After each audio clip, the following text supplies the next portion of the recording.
Now in part 2, I want to share with you about introductions, because introductions is how good neighboring begins. It starts with a simple hello. Most people can be afraid to begin these introductions in their community because they're uncertain the reaction or the response, or will they engage or disengage, or will they be afraid to have that conversation with someone they've never met before. So what I like to do in my neighborhood is find something of commonality. I have 2 dogs, and so if I'm walking the neighborhood and I see someone else with a pet, I'll often ask that neighbor, what is the name of your dog? Before I'll even ask them what's their name. You can find common connection points. Those introductions really bridge the gap between a stranger and a new friend. So use introductions to start better neighboring right where you live.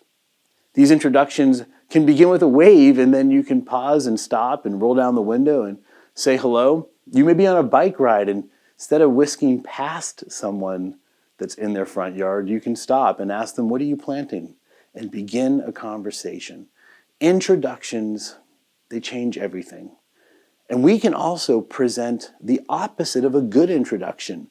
We can be removed. We can be almost pushing people away by the way we introduce ourselves to them through ignoring them.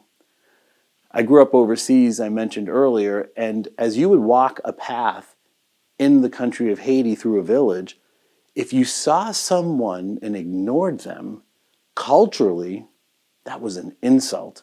So you would greet them with bonjour, hello.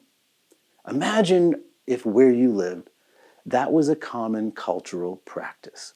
That when you saw someone, you simply said, hello. It starts with our introductions. Who but knows how a simple hello will open up the door for a conversation that becomes meaningful with someone nearby. So be proactive. Make introductions and get to know those that live nearby so that you can help make where you live better.